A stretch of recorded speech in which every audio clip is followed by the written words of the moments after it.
Bon, s'il vous plaît.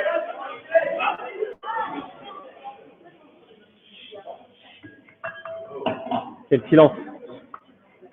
Bonsoir à toutes et à tous. Merci d'être là pour cette soirée qui est, on va dire, un petit peu moins festive que les soirées œnologiques que vous avez l'habitude de faire à l'internat.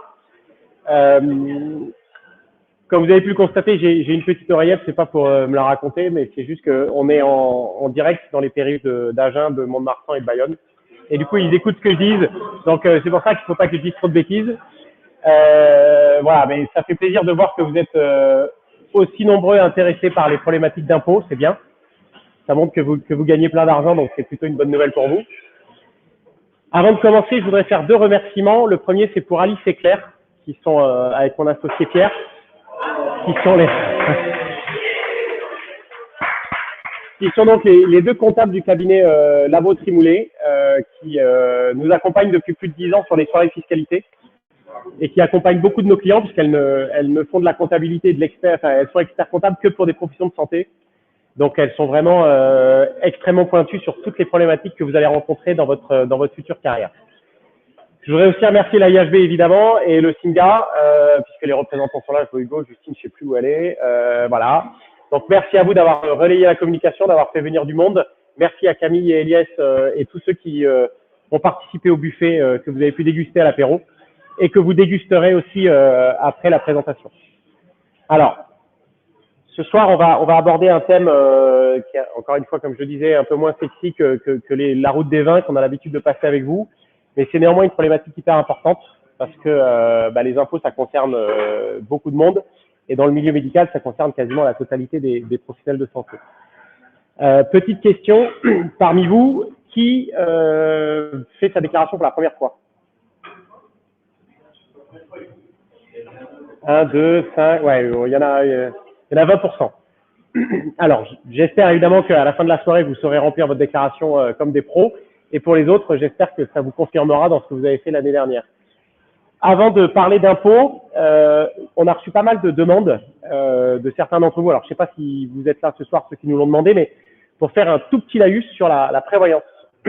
Sur le fait là, on va vous apprendre comment essayer de donner le moins d'argent possible à l'État. Et il y en a certains qui nous ont demandé de savoir comment ils pouvaient protéger leur argent s'ils étaient en arrêt de travail. Donc, j'ai mis 4 slides pour vous expliquer un petit peu ça de manière très rapide. On va en parler une petite dizaine de minutes et après, je laisserai la place à Claire qui va vraiment intervenir sur la problématique des impôts sur le revenu. Sachant que, vous avez vu, alors, malheureusement pour ceux qui sont en périph' et qui nous écoutent, ils ne pourront pas faire la troisième partie qui est des rendez-vous personnalisés puisque Alice et Claire se mettront sur 2 tables dans la salle et vous pourrez aller les voir en perso si vous n'avez pas forcément envie de poser des questions sur vos problématiques d'argent devant tout le monde. Vous pourrez aller les voir après. Pendant que les autres mangeront et picoleront, vous pourrez aller leur demander des conseils en perso. On vous a remis des blocs-notes, utilisez-les pour poser toutes les questions, pour prendre toutes les notes possibles. Elles sont vraiment là pour vous aider et donc il faut en profiter au maximum. Alors, alors je me trompe de touche, voilà.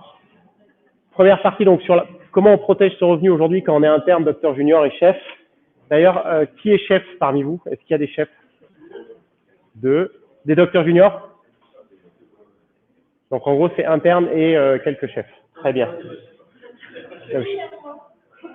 Voilà, donc il y a une chef, très bien. Donc si tu as des questions, n'hésite pas. Ça intéressera les autres pour plus tard. Avant de parler de ça. Qui parmi vous a déjà un contrat de prévoyance? 1, 2, 3, 4, 5, 6, 7, 7 sur 30, c'est pas mal. Bon. Alors, pour tous les autres, aussi pour ceux qui ont signé, ça permettra de faire une piqûre de rappel, mais pour tous les autres, est-ce que vous connaissez la couverture sociale à laquelle vous pouvez prétendre quand vous êtes interne? C'est-à-dire, je suis malade pour 3 mois, 6 mois, qu'est-ce qui se passe de mon revenu? Personne? Qui pense que votre revenu il est couvert à 100%, garde et astreinte comprise, pendant tout votre arrêt de travail? Il y en a une qui a l'honnêteté de dire qu'elle le pense. Évidemment, si je pose la question, c'est que c'est pas du tout le cas. Ça, c'est la couverture que vous avez par la Sécu quand vous êtes interne ou docteur junior. Votre rémunération, elle est triple. Elle est composée de vos émoluments hospitaliers, vos indemnités et vos revenus de garde et astreinte. Parmi vous, qui a signé le CESP? CESP, alors, c'est un dispositif qui est très très peu connu. C'est un dispositif que vous signez lorsque vous démarrez, que vous pouvez signer dès votre deuxième année de médecine, qui vous assure un revenu mensuel qui est payé par l'État, qui vous impose à l'issue de votre clinica ou la fin de votre internat autant d'années dans des lieux défavorisés que d'années durant lesquelles vous avez touché cette prime. Voilà, donc c'est un dispositif qui est assez peu développé, qui a le mérite d'exister et qui fait partie des indemnités que vous touchez quand vous êtes interne. Donc personne aujourd'hui n'a signé le CESP quand il était étudiant? Très bien. Donc tout ça pour vous dire que si vous regardez là en bas, vous avez grosso modo une couverture à 100% de vos revenus les 3 premiers mois en cas d'arrêt de travail, hors garde et astreinte qui ne sont jamais couverts par la sécurité sociale. D'accord? Vous avez une grosse grippe, vous êtes arrêté une semaine, entre guillemets, vous perdez potentiellement une garde, voilà, mais vous n'avez pas trop d'impact sur vos revenus. Vous avez un arrêt de travail un petit peu plus compliqué comme ça s'est vu ici à Bordeaux depuis une dizaine d'années qu'on est là. Dès que vous dépassez 3 mois d'arrêt, vous touchez plus que 50% de vos indemnités et 50% de votre revenu. Ce qu'il faut se poser comme question, c'est aujourd'hui, pensez à ce que vous gagnez tous les mois. Dites-vous si, en gagnant que la moitié, ça vous permet de payer votre loyer, vos charges, vos impôts pour ceux qui en payent déjà. C'est déjà la première question à se poser pour savoir si on a besoin potentiellement de faire une couverture supplémentaire. Si malheureusement vous avez un arrêt de travail de longue durée, au-delà d'1 an, ce qui peut arriver, c'est des cas très graves, mais c'est arrivé. À l'issue de cette première année d'arrêt, vous ne touchez plus que 50% du salaire journalier de base. Est-ce que vous savez ce que c'est que le salaire journalier de base en France ou pas du tout? C'est grosso modo, on prend la moyenne de vos 3 dernières années de salaire mensuel et on le compare au SMIC et vous touchez au maximum 1,8% du SMIC. Donc en gros, pour un interne, c'est une couverture en fonction de sa spécialité et de son année d'internat entre 500 et 700 euros par mois. Voilà. Ça, c'est la couverture que vous avez si vous êtes interne et que vous avez un arrêt de travail. L'objectif d'une prévoyance, c'est évidemment de venir combler les trous qu'il y avait là. Alors, là, je parle de la médicale hospice et le contrat de prévoyance de la médicale. Évidemment, vous en avez d'autres. La MSSF et GPM en proposent. J'essaye d'être honnête.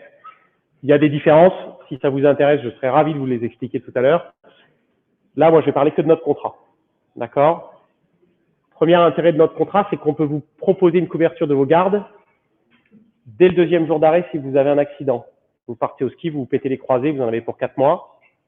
Dès le 3e jour, je vous paye un forfait garde qu'on a déterminé ensemble, qui peut être 500, 750, 1000, 2000 euros en fonction des gardes que vous faites habituellement. Ce forfait garde, il est aussi intéressant. Alors, je vais peut-être parler de choses qui vous concernent pas forcément tout de suite, mais une interne qui est enceinte, qui est en dispense de garde, elle est donc pas en arrêt de travail, elle est dispensée de ses gardes. On prend en charge une partie des gardes perdues quand elle est en dispense de garde. C'est-à-dire qu'elle continue à exercer, mais on prend en charge une partie de ce qu'on appelle la dispense de garde. Donc ça, c'est déjà le premier intérêt quand vous avez des spécialités avec lesquelles vous faites beaucoup de garde et astreinte, pour lesquelles la part de garde et astreinte est importante dans votre revenu mensuel. C'est déjà une première raison de mettre en place une prévoyance. Après, l'intérêt d'une prévoyance, c'est de venir compléter les trous de la Sécu et on vous offre des couvertures soit à 80% de votre revenu, soit à 100% en fonction de ce que vous voulez. Pour les 99% d'internes présents ce soir, et pour les chefs de clinique, c'est juste après, est-ce que vous avez des questions déjà là-dessus ou sur la prévoyance en général? Il ne faut pas hésiter. Généralement, la première question, on amène automatiquement 3 ou 4 derrière. Donc, vous serez bien les premiers à ne pas avoir de questions sur le sujet. Rien. Généralement, il y a une question qui arrive assez vite, c'est combien ça coûte déjà? Voilà. Est-ce que ça couvre tout? Où sont les loups? Non, vous n'avez vraiment aucune question.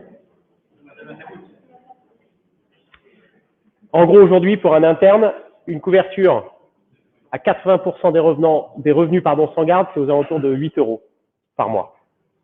Si on couvre avec 400 € de garde par mois, c'est 12 €.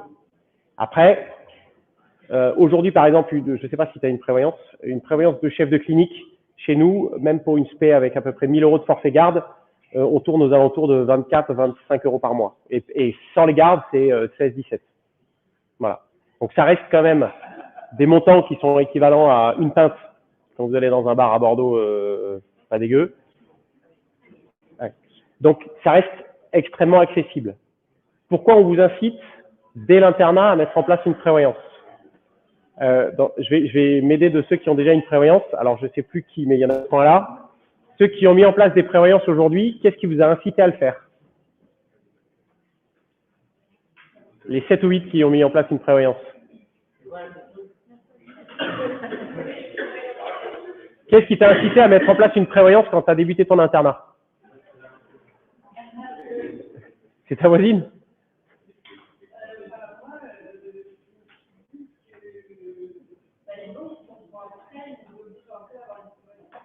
Alors, je donne ta réponse à ceux qui sont dans les périphes parce que je ne pense pas qu'ils t'aient entendu. La réponse était quand on prend un prêt à la banque, il nous oblige à avoir une prévoyance. Quand tu souscris un prêt auprès d'une banque, ils t'imposent à assurer la mensualité de ton prêt. C'est-à-dire si tu es malade, ils veulent qu'un assureur paye ton prêt. D'accord? Sauf que ça se limite exclusivement au montant de ta mensualité de prêt. La prévoyance, elle couvre la totalité de tes revenus. D'accord? Donc, mais c'est déjà effectivement une réponse intéressante. J'imagine que tu as souscrit un prêt pour avoir eu cette expérience-là.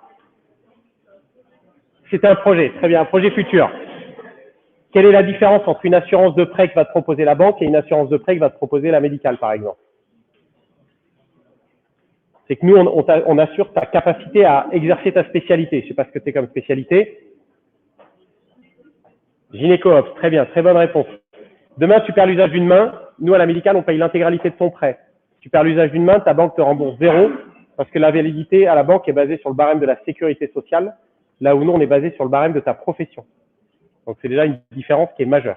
Et surtout, cerise sur le gâteau, on est souvent moins cher que les banques pour le sujet. Donc, je repose ma question. Est-ce que vous avez des questions sur la prévoyance interne des docteurs juniors?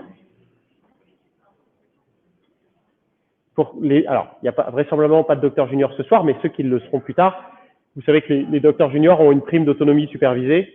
Je pense que je ne vous apprends rien. La prime d'autonomie supervisée, elle rentre dans les indemnités. Donc, elle est couverte les 3 premiers mois, après elle est couverte à 50% et après elle ne l'est plus. Donc, c'est quelque chose qui peut aussi être assuré par la prévoyance.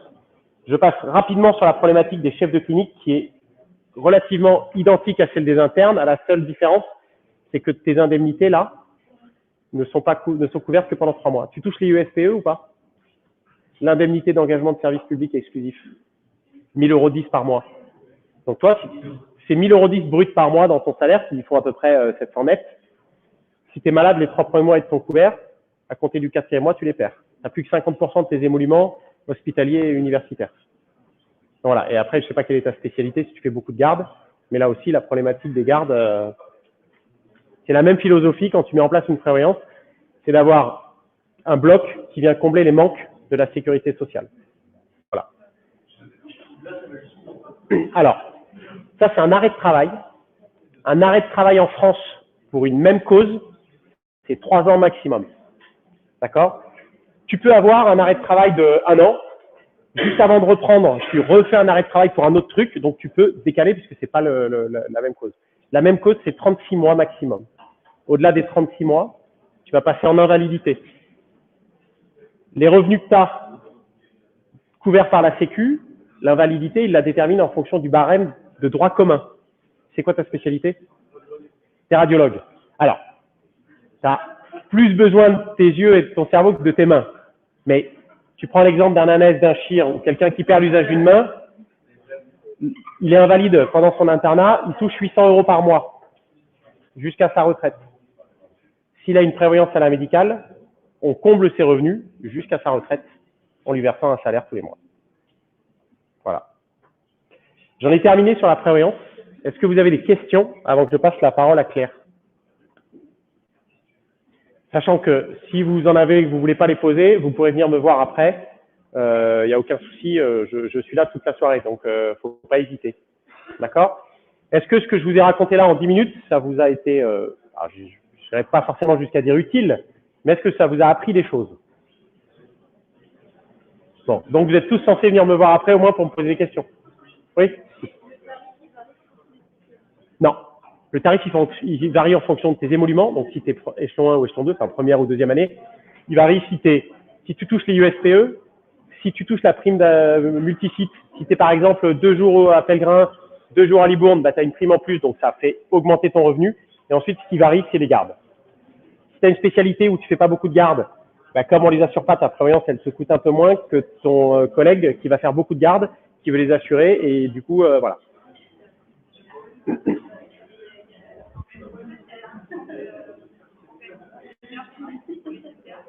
Oui, ouais, la dispense de garde, elle marche aussi pour les chefs de clinique.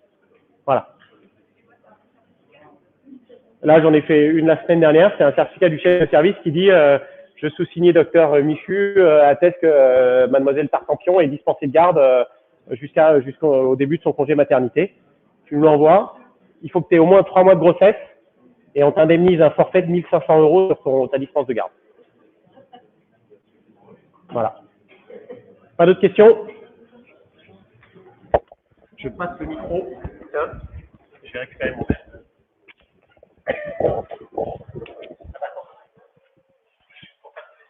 Alors, j'espère que tout le monde m'entend. Ah ben j'ai oublié la dernière slide avec les montages de la médication. On en parlera une autre fois. Bonsoir à tous, Claire Labo. Donc, je suis expert comptable et commissaire aux comptes au cabinet Labo Trimoulet. Mon associé Alice Trimoulet est là-bas et vous recevrez tout à l'heure si vous avez des questions individuelles. On est spécialisé dans les professions de santé. On a uniquement ça, médecins, paramédicaux, pas de clinique, pas de laboratoire, d'analyse. On fait la NAPAT par contre. Donc ce soir, à l'invitation de la médicale, on est venu vous présenter la déclaration d'impôt sur le revenu pour que vous sachiez un peu mieux ce que c'est pour maintenant et pour plus tard. Alors voilà. Sur quoi paie-t-on de l'impôt sur le revenu? On va partir de la base. On paye des impôts sur le revenu sur ses salaires, donc employés ou gérants, ça c'est pour les fameuses celles dont tout le monde parle. Les revenus de placement, donc intérêts, dividendes, les cessions titres en cas de plus-value. Donc je ne paie de l'impôt que si je vends évidemment plus cher que je n'ai acheté. La crypto-monnaie, ça c'est nouveau.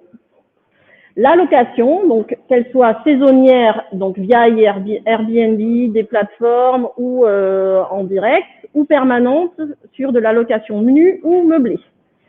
Les revenus d'une activité indépendante à titre principal ou accessoire, que vous soyez installé ou remplaçant avec le nouveau statut RSPN.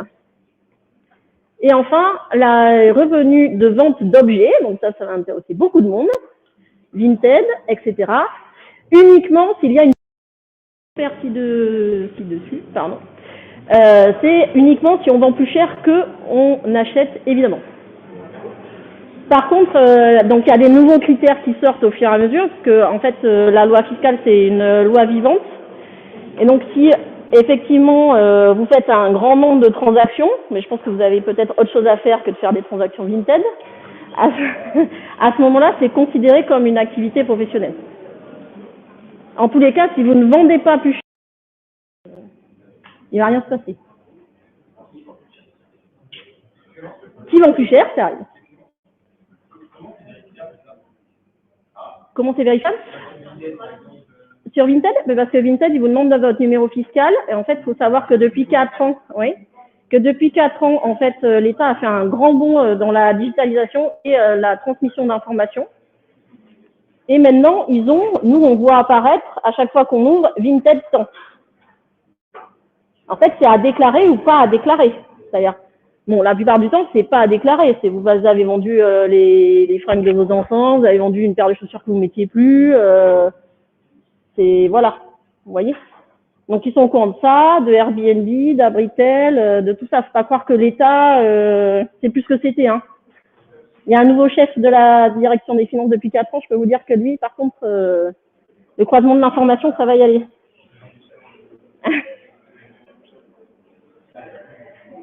Comment se calcule-t-il? Alors, vous avez le montant du revenu imposable. Vous avez soit des revenus qui sont imposés au barème progressif, c'est-à-dire les fameuses tranches, soit forfaitaires. Donc, c'est plutôt auto-entrepreneur. RSPM, ça fait partie du barème progressif avec un abattement forfaitaire pour les remplacements. C'est le fameux auto-entrepreneur des médecins. Je ne sais pas si vous avez entendu parler, quand vous faites des remplats, en fait, il faut vous inscrire dès le 1er euro. C'est interdit de travailler sans être inscrit. C'est du travail dissimulé, par dissimulation d'activité. C'est pénalement répréhensible par 3 ans de prison. Je vous le signale quand même. Sachant que quand nous, on fait les déclarations de nos clients, tous les gens à qui on a versé plus de 1 200 euros ont fait une déclaration qui s'appelle une DAS2 où il y a votre nom, votre prénom, votre adresse et le montant qu'on vous a donné.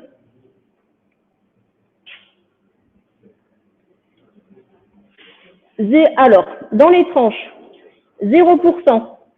Donc, tout le monde paie 0% d'impôt jusqu'à 10 777 euros.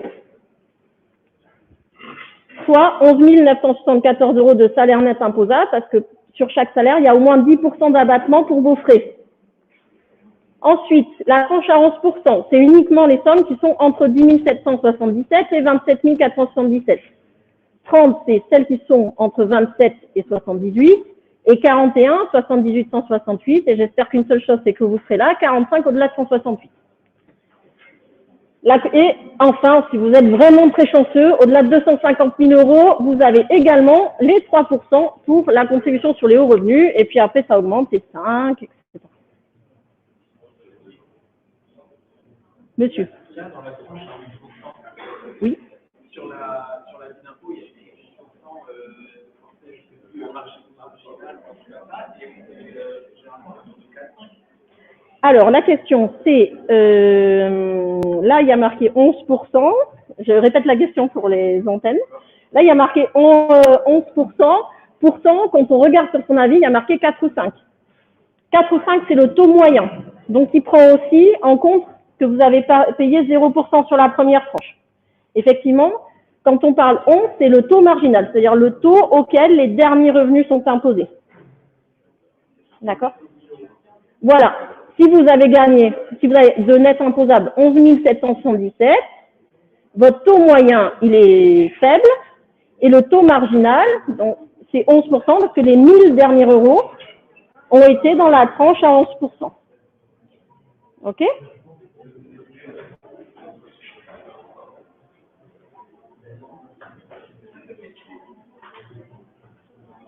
Quel impact selon la composition de mon foyer fiscal?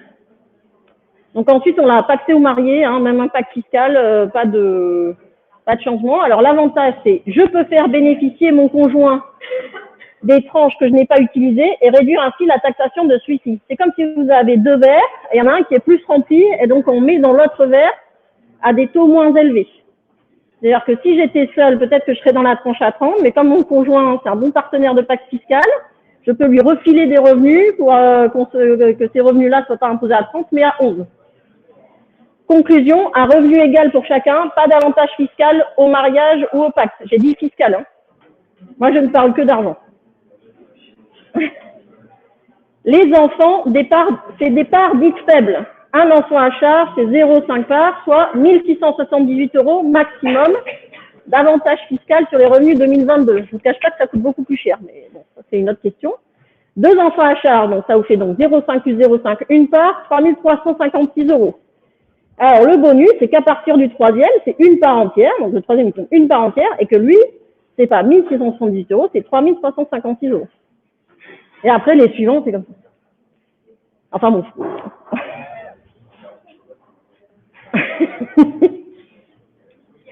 Même avec ça, j'espère que ça ne sera pas assez pour vous. Quel est l'effet réel de changer de tranche? Oui, parce que les mythes et légendes urbaines. Alors, vous avez un salaire de 30 000 € avec 10% d'abattement automatique. Cela donne 27 000 € d'imposables, soit 1 784, bon, il n'y a pas de virgule normalement, 85 € d'impôt. Si vous gagnez donc 3 000 € de plus de net imposable, hein. Avec 10% d'abattement, du coup, vous êtes imposé sur 29 700. Vous voyez, vous êtes déjà plus qu'imposé sur 2 700 de plus, soit 2 503,71 €.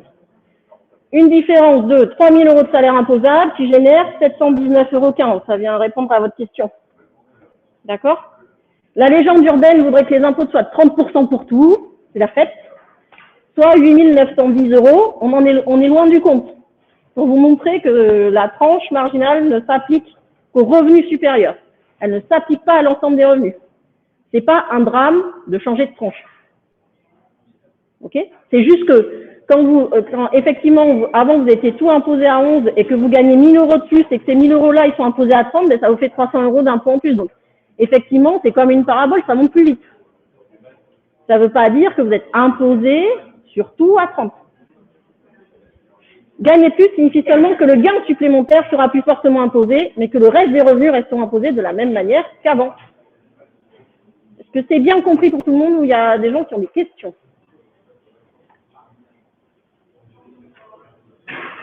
Oui? Alors, la question, c'est qu'est-ce que ça veut dire que les tranches non utilisées sont bénéficiées au conjoint? On va revenir, voilà, sur les tranches.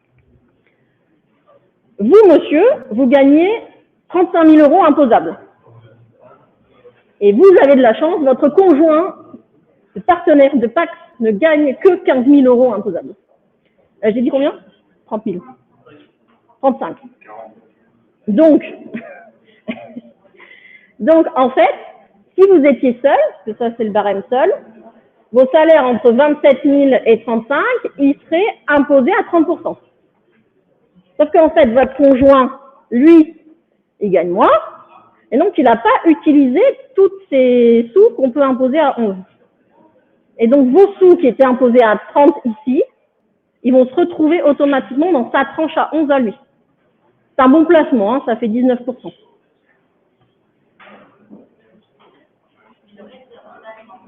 Le reste est imposé après. Ouais, ce qu'on ne va pas réussir à garder dans cette tranche-là va être imposé à 30. Oui, c'est ça. Et qui vous appartient à vous va passer à 30.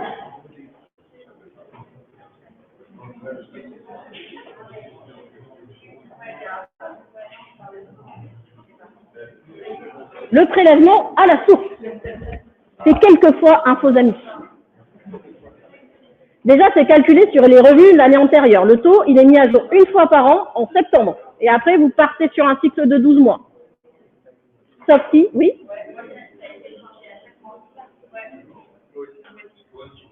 Non, c'est pas votre taux qui a été changé. C'est le montant que vous avez été prélevé parce que votre salaire a changé.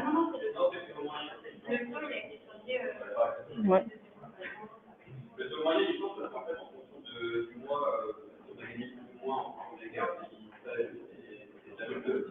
Ouais, ça c'est un peu bizarre.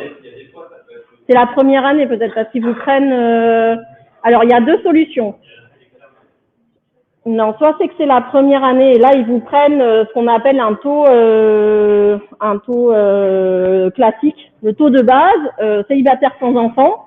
Et en fait, au fur et à mesure que vous gagnez de l'argent, les 11 000 premiers, ils n'étaient pas imposés, et après, ils calculent comme ça. Ça veut dire que eux ne vont pas chercher le taux qui est transmis par les impôts tous les mois de manière électronique aux employeurs. Voilà. Parce que tous les mois, l'État envoie autour du 20 du mois, il envoie à tous les employeurs de France le taux de chaque salarié. Et après, les services de paie, soit ils l'intègrent, soit ils décident de l'ignorer.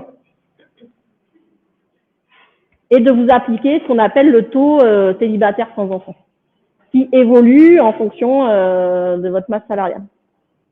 Normalement, le taux transmis, si vous allez dans votre partie prélèvement à la source, donc vous vous loguez là sur votre espace, vous allez prélèvement à la source, vous allez regarder historique des taux. Normalement, le taux transmis par l'administration, c'est toujours le même.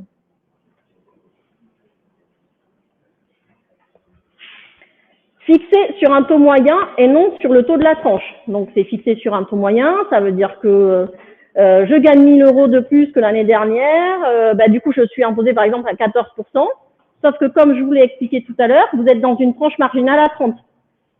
Donc, il va en manquer 16 quand même. Donc, quand vous avez une augmentation de salaire, étant donné que le taux est fixe, effectivement, il y a une partie de l'impôt qui est pris sur ce supplément de salaire, mais il va en manquer un peu à la fin. Ça ne concerne que les revenus de la catégorie qui a déjà été imposée.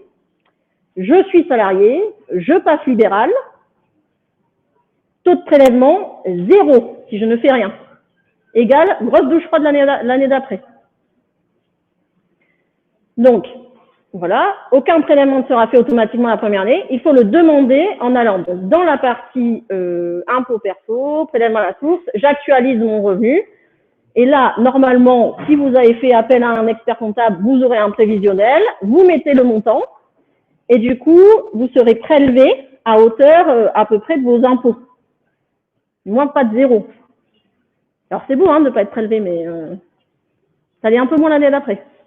Parce que le rattrapage, c'est sur 4 mois, et sur la totalité, du coup, des revenus. Idem si je fais des remplacements. Si je fais des remplacements, c'est une nouvelle catégorie de revenus.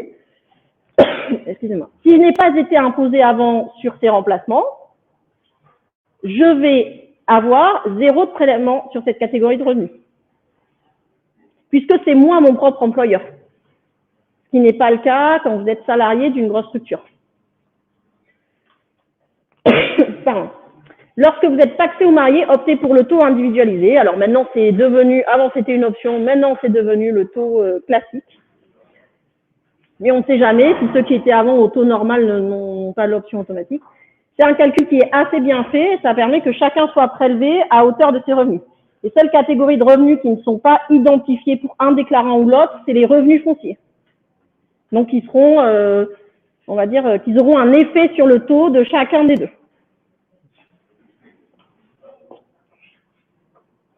Alors, ce qui va vous intéresser immédiatement, quand on est imposé sur les salaires, il y a 2 choix qui s'offrent à vous. Soit vous avez l'abattement automatique des 10%, c'est facile, on appuie sur le bouton, ça se fait tout seul. Soit vous faites les frais réels. Donc c'est bien sûr intéressant uniquement si ça dépasse les 10%.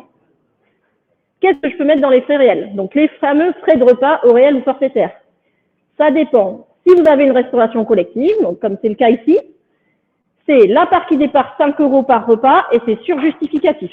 Vous devez être capable de produire à l'administration tous les justificatifs qu'elle demande pour chaque dépense. En présence de restauration collective, par contre, vous avez 5 € par repas sans justificatif autorisé. Ça peut être le cas quand vous faites des stages chez des médecins généralistes, que vous êtes à l'extérieur, etc.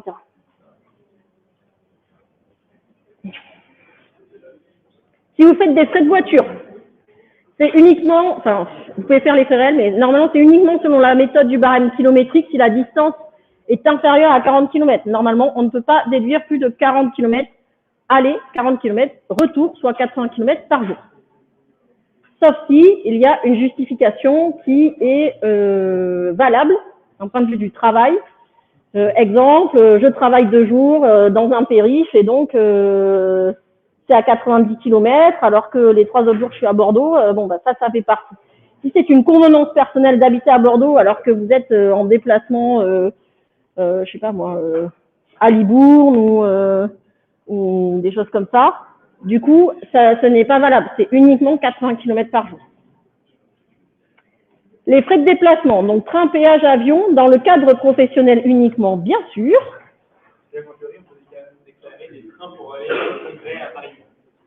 Vous pouvez déclarer des trains pour aller en congrès à Paris si vous allez en congrès à Paris. Vous avez les frais de documentation, les frais de formation, donc DU, congrès, tout ce qui est les frais de congrès, repas, transport, hôtellerie, tout ça, ça y passe. D'accord? Une fois qu'on est aux frais réels, il faut y aller. Hein. On ne va pas y aller à moitié, juste faire les frais kilométriques. Hein. C'est pas intéressant. Rappelez-vous que dans la tranche, à chaque fois que vous mettez 100, on va dire 1000 euros, parce que comme ça va plus vous choquer, à chaque fois que vous mettez 1000 euros de plus de frais, ça fait 300 euros de moins d'impôt quand même. Donc une fois qu'on a dépassé les 10% avec ses frais de voiture, on y va pour le reste. Madame, mademoiselle? Oui, c'est ça. Voilà, uniquement si ça dépasse les 10% automatiques. Bah, ça dépend de votre salaire. Si vous voulez partager, on peut. Alors, les fameux frais de double de résidence. Donc ça, c'est des cas extrêmement limités. Il faut la scolarisation d'un enfant, un conjoint pacsé ou marié, ayant un emploi, un salarié stable, l'achat d'une résidence principale. D'accord? On fait pas juste les frais de double résidence parce qu'on veut garder son super appart à Bordeaux et qu'on veut pas changer d'appart pour 6 mois pour aller à Agen ou à Mont-de-Marsan. Hein. Ça marche pas. Matériel informatique dans la limite de l'usage professionnel. Donc, généralement, on applique un pourcentage d'utilisation professionnelle. Si ça fait plus de 600 euros, on est obligé de le déduire sur plusieurs années. Exemple, j'ai un Mac à 2100 euros. Ça va être sur 3 ans.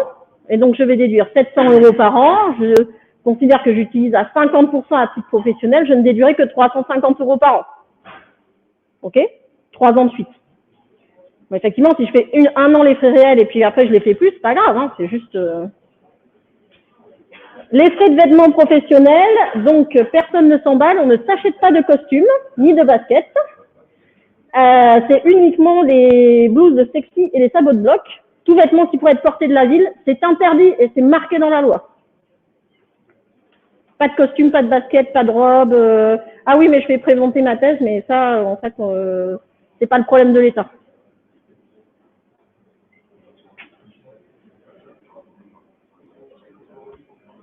Comment puis-je payer moins d'impôts? Ça, c'est la vraie question. Alors, je peux mettre la cotisation de la IHV en cash 7 AC, sauf en cas d'option pour frais réels, parce que là, si vous faites les frais réels, vous êtes obligé de le mettre dans les frais réels. Donc là, c'est considéré comme une cotisation syndicale, de même que l'ordre des médecins. Il faut cocher la case du statut d'étudiant pour les jobs d'été. C'est-à-dire que si, en plus de votre externat, que l'été ou que le soir, vous travaillez, etc., comme vous avez le statut d'étudiant, vous pouvez être exonéré jusqu'à 5 000 euros par an. Alors, il suffit tout simplement, quand vous voyez les salaires, vous allez sur le petit stylo. Vous cliquez sur le stylo, la fenêtre s'ouvre et là, vous cochez statut d'étudiant. Ce n'est pas valable pour les indemnités des externats et des internats. C'est-à-dire que ce n'est pas valable pour les étudiants qui sont payés par le service public. Et vous pouvez faire des dons. Faire des dons, c'est aussi diriger son impôt. 75% de la somme en réduction d'impôt pour l'aide alimentaire ou médicale aux personnes en difficulté. Donc ça, c'est des choses qu'on voit beaucoup. Restos du Cœur, Croix-Rouge, MSF, Médecins du Monde, etc. Donc la case, c'est 7 UD. Et c'est 66 pour les autres associations autorisées à produire un CERFA de dons. Les associations classiques, faut que ce soit des associations et des organismes d'intérêt public qui ont l'autorisation de produire des CERFA. Donc, sont enregistrés à l'État, qui ont eu un agrément, etc. Une question, monsieur. Oui? Ah oui, j'ai oublié. 7 dB, je vous le dirai après, mais il me semble que c'est ça. 66% pour les autres associations autorisées, donc Greenpeace, la SNSM, Surfrider, le Téléthon, l'association sportive du coin, l'association culturelle. Autorisé dans la limite de 20% du revenu global. On ne peut pas donner plus de 20% de son revenu. Voilà. Et si jamais vos dons dépassent votre impôt, en fait, les dons, c'est une réduction d'impôt, c'est pas un crédit d'impôt, c'est-à-dire que si vous ne payez pas d'impôt, vous ne pouvez pas les déduire. Ils peuvent être reportés sur l'année d'après. C'est pas perdu. Voilà.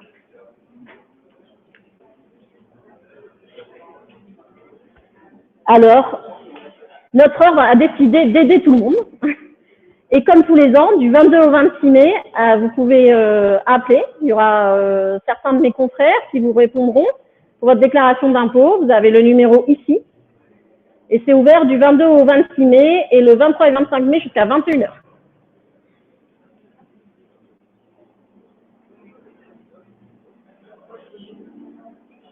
Ça, c'est reconduit tous les ans.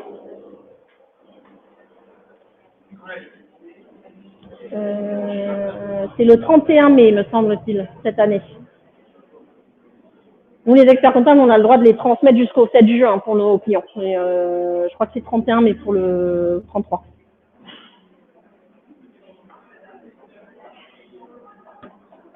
Est-ce que vous avez d'autres questions? Oui.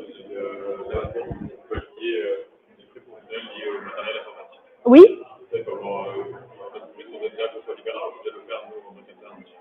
Alors, la question, c'est pour l'abattement pour les frais matériels informatiques, est-ce qu'on a besoin d'être libéral ou est-ce qu'on peut déjà le faire quand on est salarié? La réponse est oui, on peut déjà le faire quand on est salarié. Eh bien, parce que si vous faites un DU, en fait, c'est la règle, c'est une dépense qui vous permet de garder votre revenu, de conserver votre revenu. Si passer un DU, ça vous permet de conserver votre revenu ou d'améliorer votre revenu, alors c'est considéré comme une dépense déductible. Sauf que votre portable, vous l'utilisez aussi pour faire autre chose.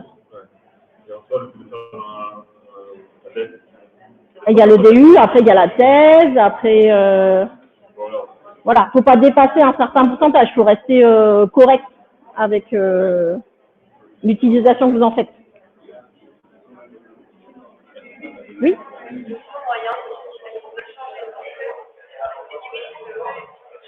Le taux, alors la question c'est le taux moyen, est-ce que pour le changer, nous, on peut le faire et comment? Donc le taux moyen pour le changer, il faut aller dans son espace, aller sur prélèvement à la source et faire actualiser mon revenu. Et là, en fait, ils vont vous ouvrir une page, ils vont vous demander vos revenus 2022, donc là vous mettez vos revenus imposables 2022, et vous pouvez mettre dès à présent, si vous pensez que vous allez avoir le même revenu pour 2023. Donc, même case. Hein. Généralement, ils vous proposent que les cases qui ont déjà été remplies sur des déclarations précédentes. Sinon, il y a un bandeau, vous pouvez chercher la case. Oui. Le bon taux en fait, donc pour quelqu'un qui passe de l'externat à l'internat, quel est le bon taux? Pas un taux que vous choisissez, c'est vous dites combien vous allez gagner. Donc, vous prenez votre salaire de janvier, vous faites x12, net imposable. Et voilà. Faites votre net imposable de janvier x 12. Normalement, c'est à peu près ça.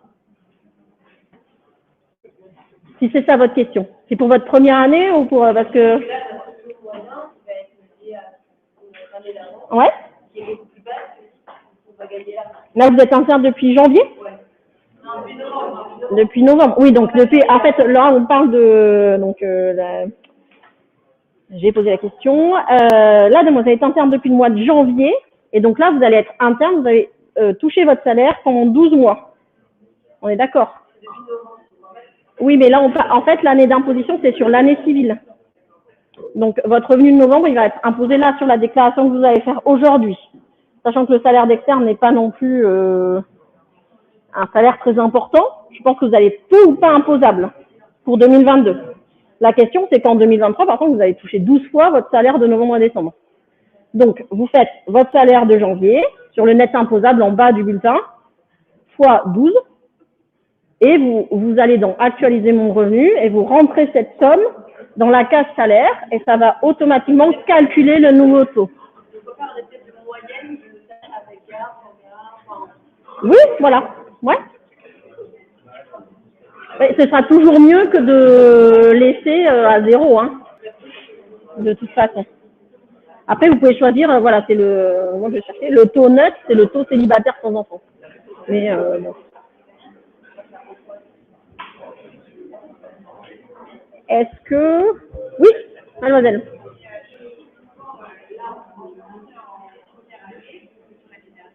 Oui. Oui. Oui.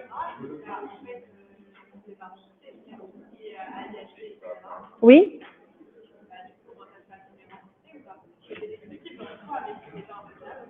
Alors, la question, c'est que mademoiselle est externe, interne, mais oui, enfin, depuis novembre, donc elle était, pardon, je parle toujours de l'année antérieure, donc c'est externe en 2022 jusqu'en novembre, et après, interne 2 mois. Alors là, il y a une astuce un peu fiscale, parce que je pense que vos parents vous ont peut-être donné de l'argent, certainement, sur le début de l'année. Eux peuvent le mettre comme une pension alimentaire, et vous pouvez l'imposer. Et après, vous pouvez faire vos frais réels. Ça fait que eux vont gagner, en fait, eux vont être moins imposés. Et vous, si vous êtes imposable ou pas imposable, vous allez remplir la tranche à 11. La tranche à 0, même si vous êtes imposé à 11, par exemple, si vos parents ils sont imposés dans la tranche à 30, voilà. Et ben, après, vous faites les frais réels. Et si vous êtes imposé à 11, ben, en faisant les frais réels, vous allez retomber à 0, malgré cette pension. Qu'est-ce que ça apporte? Ben, demandez à vos parents, je pense que quand ils paieront moins d'impôts, ils seront contents. Ah oui, ça ne vous rapporte rien à vous, oui, certes. Mais ça leur fait moins d'impôts, en fait. Ils vont avoir un remboursement en septembre. Non, mais elle met les faits sur sa déclaration, ça lui fait baisser son net imposable. Elle déclare, je sais pas, je dis au hasard, vos parents, ils nous ont donné 500 € par mois sur 7 mois. Ça fait quand même 3500 €. 3500 €. Et donc, eux, ils vont avoir, s'ils sont dans la tranche à 30, ça va quand même leur faire plus de 1000 € de moins d'impôts. Voilà, et vous, ça change rien, et vous pouvez faire les frais réels, si jamais vous êtes imposé dans la tranche à 11, vous pouvez faire les frais réels pour baisser votre imposition et retomber dans une tranche à 0. D'accord? Alors, pour ça, pour les pensions que vos parents auraient pu vous verser, ça, il faut que ce soit justifié. Donc, c'est soit le versement avec des virements, soit des frais qui vous auraient payés, la fac de médecine, la voiture, l'essence, l'assurance de la voiture, tout ça. La limite, c'est 6 368 € par an.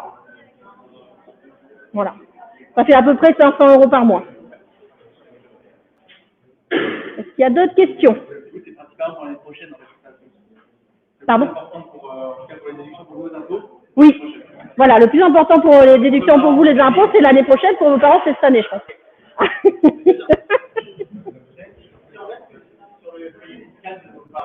Oui. C'est vos parents qui vont l'avoir, leur remboursement.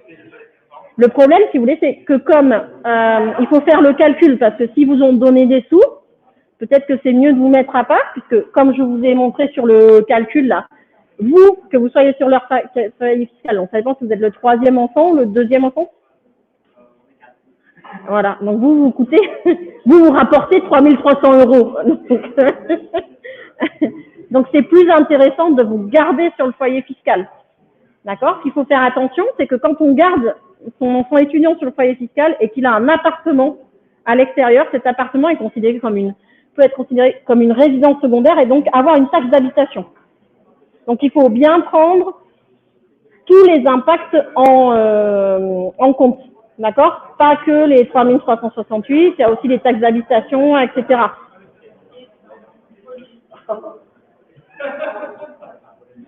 La question? Non? C'est bon? Est-ce qu'il y a d'autres questions ou il y a des questions que des gens voudraient nous poser uniquement juste à nous? Oui?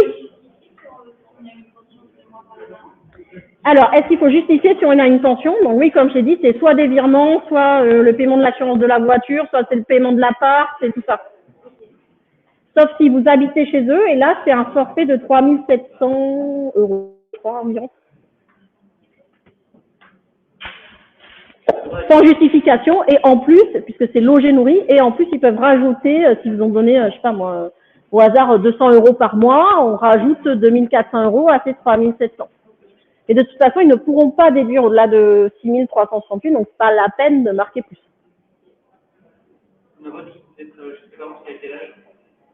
Pardon? 25 ans.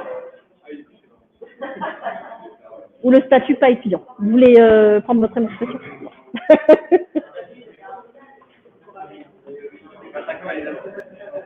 Ouais. Il ne faut pas avoir plus de 25 ans. Oui.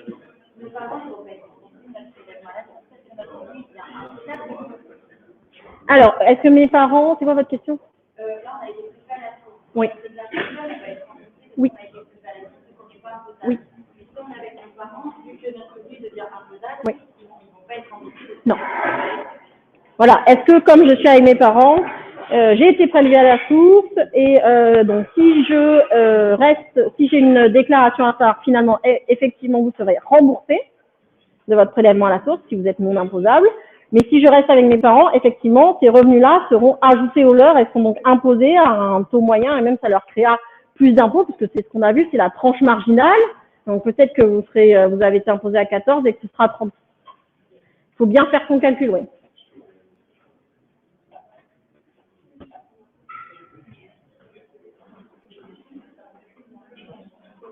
Est-ce qu'il y a d'autres questions? Oui.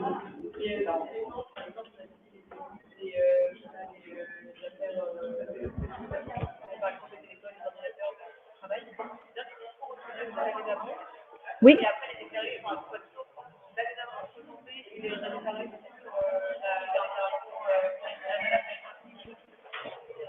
Alors la question, c'est est-ce que je fais ma liste l'année d'avant pour déclarer l'année d'après? Oui, alors si vous voulez que ce soit plus facile pour vous, effectivement, il vaut mieux un fichier Excel où vous notez au fur et à mesure que vous achetez. Après, si ça fait plus de 600 €, effectivement, ce sera une déduction par partie. Il faut que c'est un lien avec votre activité professionnelle. Hein. Attention, on ne déduit pas son téléphone parce que juste on a un téléphone. Oui, c'est ça. C'est ça.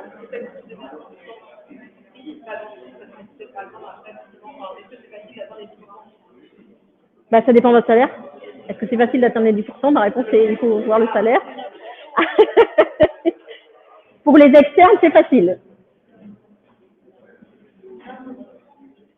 Pour votre année où vous êtes internat 2 mois avec l'externat, c'est facile aussi. Si vous avez la pension, etc. C'est une stratégie fiscale globale avec votre famille. En fait, c'est assez facile d'atteindre les 10%. Oui, ça arrive. Si vous faites un DU à Paris, si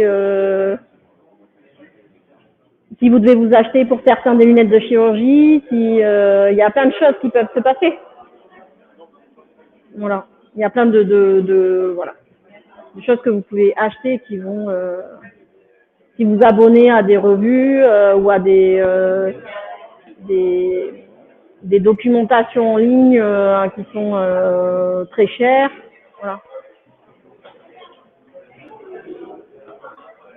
Est-ce que c'est bon pour tout le monde? On va dire oui.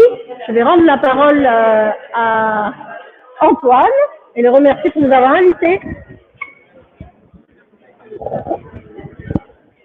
Hop. Alors, merci à tous pour votre attention. Merci